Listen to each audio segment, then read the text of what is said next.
Sanibonani, welcome back to enye video. Ngiyabonga kakhulu ukuthi ungene. Thank you very much. Mangaba ka subscribe, please kindly do so, like video, share video, and yamini bafethu ungakhohlwa kunokuwabuka lawo ma advert ungawaskip, kuyasiza kakhulu bafethu. Thank you so much for uthando ne support. So asingene nodabeni ke lukadade uJakhinta ngoba sezuma esibone kuthiwa ke useqoshiwe lapha emsebenzini into ekanjalo. Sibona ke sokuthintika nomphathisa wezempilo mangabe ke ekukhonjweni kwendlela kaJakhinta kuthiwa ke umphathisa wezempilo lapha ngathi ukusolwa yena ukuthi nguyena othe kwabevuma FM mxosheni mhlambe mkhombeni indlela, otherwise iadvertisement when it come to ivuma FM kuningi nje lapha nokuvelayo bafethu. Sibonile abantu bekhala ke ngomsakazi wevuma FM uJakhinta ngobese into ekanjalo kuthiwa ke ivuma FM isithi I girl ngathi ke asihlukane lana ngoba ke uyi-activist ke udade othanda ke lapha. I think kuthiwa nguyena umsunguli we-March in March i-movement ke bafethu liyana ke ekhala ke ngama undocumented foreign national, something like that bafethu. So ke angazi ukuthi manje ukhonjwe indlela nje ivuma FM sekuthiwa kuthinteka ke umphathisa wezempilo nguyena osolwa ngokuthi uthe mkhombeni indlela ngoba hayi into ekanjalo. You know what I mean? Mina ngazi ngilothela udaba njengoba ndibona lunjalo kuthiwa ke banikize umphathiswa wezempilo ke umsakazi wevuma FM ekhonjwa lapha indlela umsunguli we-March in March movement uJakhinta ngobesezuma lapha bekhuluma ke kweminye imikhankaso yokulwa nabakwamanye amazwe abaseningizimu Afrika ke ngokungemthetho lapha esithombeni. Siyambona nje bafethu ukuthi uyi-activist ngempela umubuke ezithombeni ebuye abe yi-radio personality, radio presenter ulapha kavuma FM.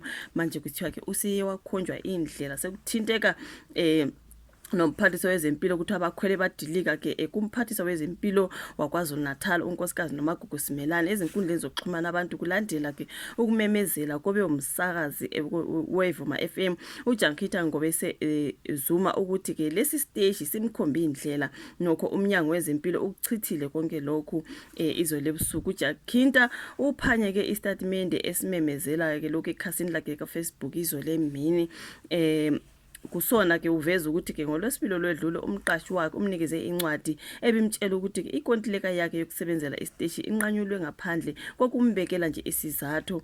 Sekufikile ke ezindlebeni zami ukuthi kungene isikhalo ngenhlangano engaphandle noma ngomuntu othile kusho lapha uJakhinta onguyena amsola ukuthi umxoshisa emsebenzini. Uthe okwamanje ke ngeke ande kakhulu ke ngemininingwane yaleso sikhalazo.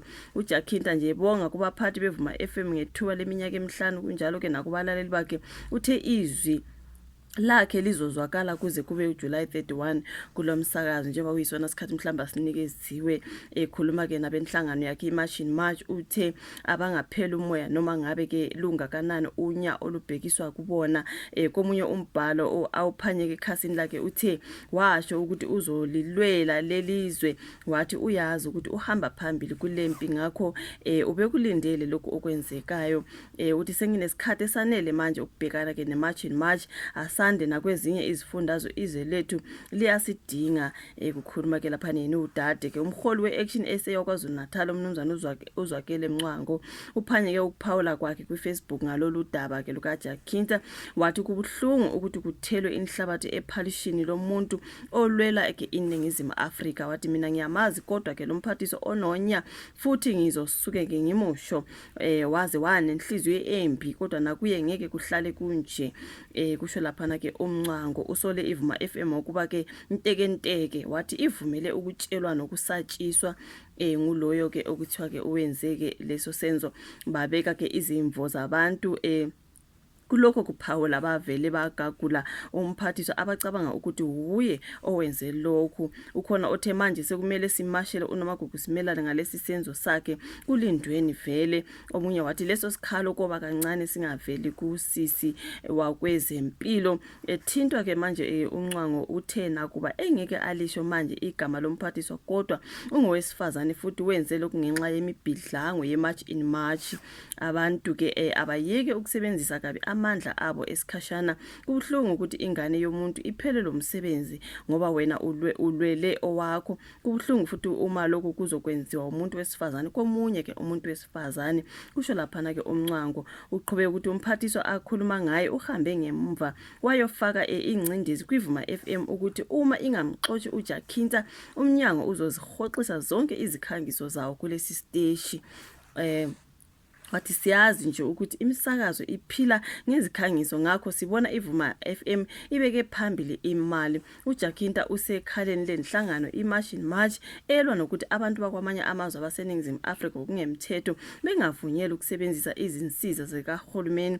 Useke wahola umbhikisho wokuthi baqoshwe ezweni babuyiselwe emazweni abadabuka kuwo. Okhulumela iVuma FM ufoneliwe futhi wathunyelelwa nomlayezo kwiWhatsApp kepha ke akazange awuphendula. So ukhulumela uMnyango wezempilo kwaKwaZulu-Natal uNtokozo Maphisi uthe umnyango ukhathazekile ngokuqagela kwabezindaba nokuphawula kwabantu ezinkundleni zokuxhumana ngezinsolo zokuthi uyathinteka ekuxoshweni mhlambe komsakazi weVuma FM. Wathi sifuna ukucacisa ke ukuthi umnyango awunalo igunya ukugqugquzela noma intshisekelo ezindabeni zokuqashwa kwabantu ezinhlanganweni zabezindaba noma iziphi ke ezinye izinhlangano ezingaphandle. Uthe nanoma ikuphi uqagela ukuthi bayathinteka ekunqanyulweni kwenkontileka yomsakazi kungamanga futhi aluhlaza.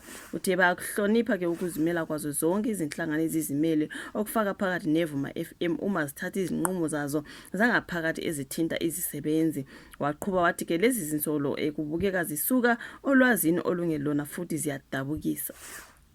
So ke umnyango ke ugxile emsebenzini wawo wokubhekelela ezempilo ngeke uphazanyiswe izinsolo ezingaqinisekisiwe.